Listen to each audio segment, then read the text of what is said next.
Driver Tim Tetrick, the owner of 3 Lyons Racing, a filly bred by Hanover Shoe Farms. The gate swings into the stretch for tonight's 7th race. It's post time. 2-year-old pacing fillies. We have a breaker. Off stride went 5. Lady Lou at the gate. They're often pacing.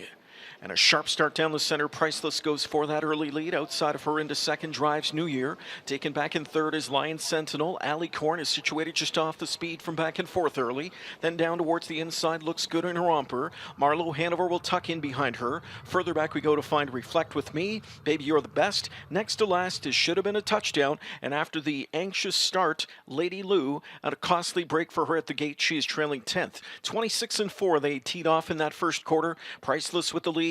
Here's action out of a 3-hole as Tetrick right lines Lyons Sentinel, and she's on the backstretch march. And it's Lyons Sentinel at 3/8 coming up after Priceless at the inside. Lyons Sentinel right up alongside, and now right by. Here on the outside is Lyons Sentinel to make the move to the front. Back into second is Priceless. New Year third, 2 to Alley Corn in fourth. Off the speed is Looks Good in a romper from in fifth. She tips and drives but waits on cover. Half is up in 53 3/5 seconds. A record half in this 2-year-old pacing filly division. And as they motor to the 3/4 marker, they're chasing Lyons Sentinel, who leads the way just over a length in front. New Year is up and driving. Priceless in the box from third. Alley Corn on cover fourth. Buried at the inside from in fifth there. Marloe Hanover then sweeping up on the outside. Looks Good in a romper. A wide rally commenced by Reflect With Me at 3/4 in 1:22-1. And they come into the stretch off record-setting middle panels. The leader turning home, Lyons Sentinel. Here on the outside is New Year. Priceless is in behind them.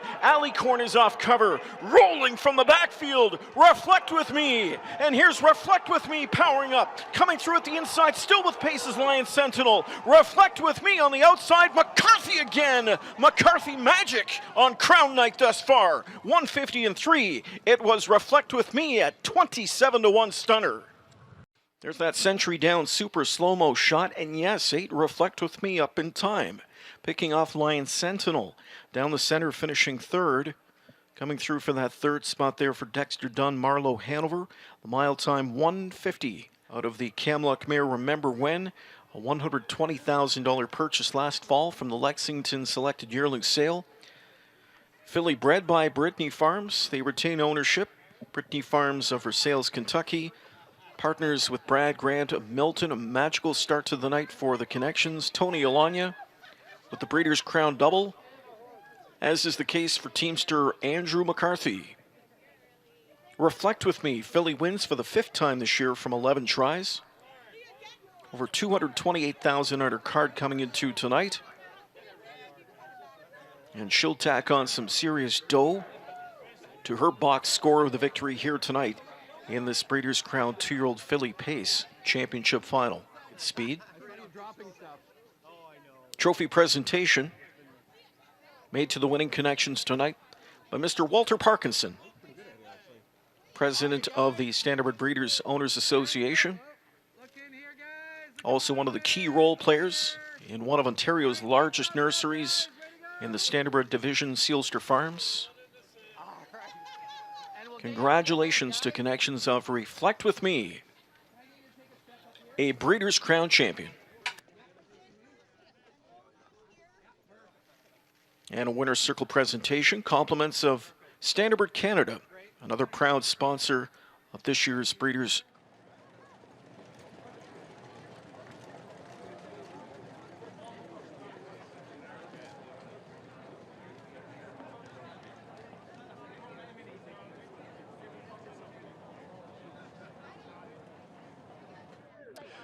Another upset, courtesy of the duo of trainer Tony Alagna and driver Andy McCarthy. This time it's Reflect With Me from off the pace in the 2-year-old filly pace final.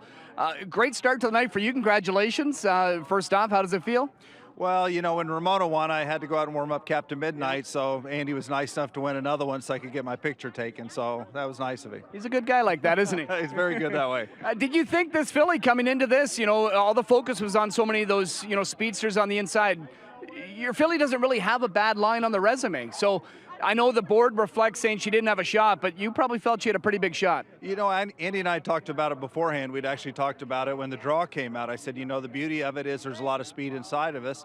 You know, our other filly made a break behind the gate, and I think she would have probably helped the pace a little bit too. But, you know, she had a pace to close into, and that made the difference, and that's what was able to get her the win. When I spoke to you at the post position draw on Tuesday, you seemed to sort of have a confidence that you had a pretty good lineup for these 2 days. I thought so. You know, a lot of times, you know, you go into it and you have the favorite going into the race, you know, and you put a little bit of undue pressure on yourself. But, you know, we felt we had good fillies and good colts that maybe didn't win their elimination, but they were solid. And we knew that we had horses that had been solid all year. And if things worked out, we could get a win. And we've gotten 2 so far.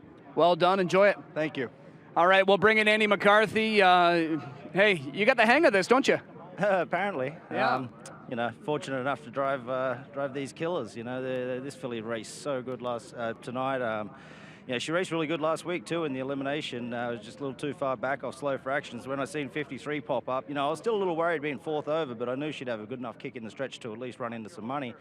But she dug and dug and dug, and you know, she was a little tired at the wire, but she just kept on pacing. When you read the program page, you looked at, you know, these fillies well. Did you just think this was a race where you were going to get that speed to chase? Yeah, it looked like that. You know, I kind of figured Priceless would gun off the gate, and then you know, Timmy would have to make a call there to you know, not let him get too easy a fraction. So it kind of worked into our hands a little bit that way. You know, I figured that it'd be a pretty good first half. Well done, buddy. Good luck the rest of the way. All right, thanks, Chad. All right, we're going to bring in one of the co-owners, Brad Grant. Also a good start for you tonight, my friend. A pair of wins. Exciting for you, especially because it's right here. I mean, this is your backyard. This is great. I don't have to carry those trophies too far to get them home. Talk about the effort of this filly here. When she started to roll, were you thinking, I think we might have another one? Well, when she got pushed 4 wide there, I thought, oh, God. But, you know, Andrew had all the faith in her, and she kept coming and coming, and I didn't know whether she got there, but the consensus in the dining room was that she did, so I listened to them. You made your way downstairs. I made my way downstairs, yeah. Well, maybe if you could put it in perspective of your own terms, what it's like to be here with the Breeders' Crown and obviously to win it, but just the whole atmosphere. It shows what Woodbine Mohawk Park has done and what they're trying to do here. And I think we're showing the racehorse standardbred world that we are a #1 facility. And to win it in my own hometown, my own track, and I want to share it with everybody. It's great. Well, we're happy to have you here, happy for your success, and good luck the rest of the way, Brad. Thanks very much. All right, reflect with me with an upset tally in the 2-year-old filly pace final.